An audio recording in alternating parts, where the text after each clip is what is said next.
నేను అడుగుతున్న కేటీఆర్ని 2014లో తెలంగాణ ఏర్పాటు అయిన తర్వాత అప్పుడు ఆంధ్రప్రదేశ్ హైకోర్టు ఒక జడ్జిమెంట్ ఇచ్చింది. ఇంకా హైకోర్టు బైఫర్కేట్ కాలేదు, హైకోర్టు ఒక జడ్జిమెంట్ ఇచ్చింది. ఎన్ కన్వెన్షన్కి సంబంధించినటువంటి చెరువుని గుర్తించి దాని మీద మార్కింగ్ చేసి సర్వే చేసి ఆ ఆక్రమణని తొలగించమని చెప్పింది.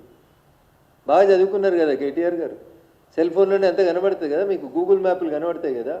2014లో సాక్షాత్తు ఈ రాష్ట్ర సర్వోన్నత న్యాయస్థానం ఎన్ కన్వెన్షన్ను కూలగొట్టమని ఉత్తర్వులు ఇస్తే ఎందుకు ఇన్ని సంవత్సరాలు మీనమేషాలు లెక్కబెట్టారు?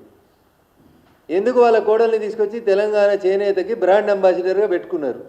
దాని వెనకాల ఉన్నటువంటి అంతర్యమైంది. 2014 నుంచి 2024 దాకా చెరువుల కట్టిన ఎన్ కన్వెన్షన్ ఒక్కొక్క ఫంక్షన్ పేరిట వసూలు చేసినటువంటి డబ్బుల్ని ఇలా తెలంగాణ ఖజానాలో జమ చేపిస్తారా చేపియరా? ఇలా రేవంత్ రెడ్డి గారు కూడా చెప్పాలి. ఒక్కొక్క ఫంక్షన్కి 50 లక్షలు కోటి రూపాయలు తీసుకుంది ఎన్ కన్వెన్షన్. 10 సంవత్సరాలు 2014లో దాన్ని సర్వే చేసి తొలగించమని రాష్ట్ర సర్వోన్నత న్యాయస్థానం చెప్తే మున్సిపల్ అడ్మినిస్ట్రేటివ్ మినిస్టర్గా పనిచేసిన కేటీఆర్ గారు 10 సంవత్సరాలు ఎందుకు ఎన్ కన్వెన్షన్ని తొలగించలేదు? దాని వెనకాల ఉన్నటువంటి లాలూచి ఏందో చెప్పుకుంటారు. ఏదో పొంగులేటి సుధాకర్ రెడ్డి, వివేక్ వెంకటస్వామి, గుత్తా సుఖేందర్ రెడ్డి, ఏదో 10 పేర్లు చదివారు కేటీఆర్ గారు. నేను ఇలా రేవంత్ రెడ్డిని, కేటీఆర్ గారిని, పొంగులేటి గారిని కూడా సూటిగా ఒక ప్రశ్న అడుగుతున్నాను.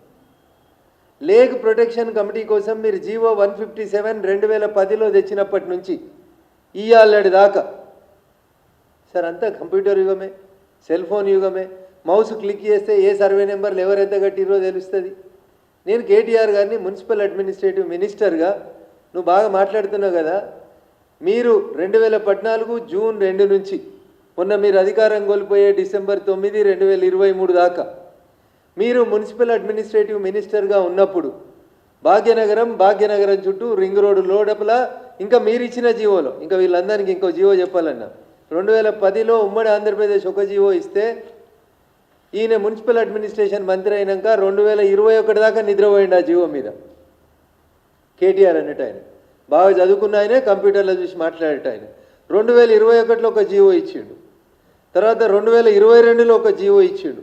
ఈ జీవోలో ఎంత మంచి ముచ్చట చెప్తాడని ఆయన అంటే, government accordingly year by appoint additional collectors of Hyderabad, Rangareddy, Medchal, Malkajgiri, Yadadri Bhuvanagiri, Medak, Sangareddy and Siddipet districts as the nodal officers and entrusts the responsibility of field work for the Lake Protection Committee.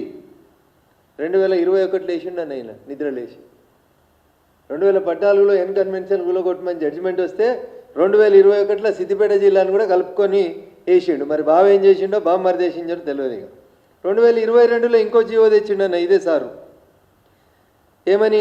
In view of the above the government hereby designate Shri C Sudarshan Reddy IAS, secretary municipal administration and urban development, as special commissioner lake protection on full additional charge basis for demarcation, protection, development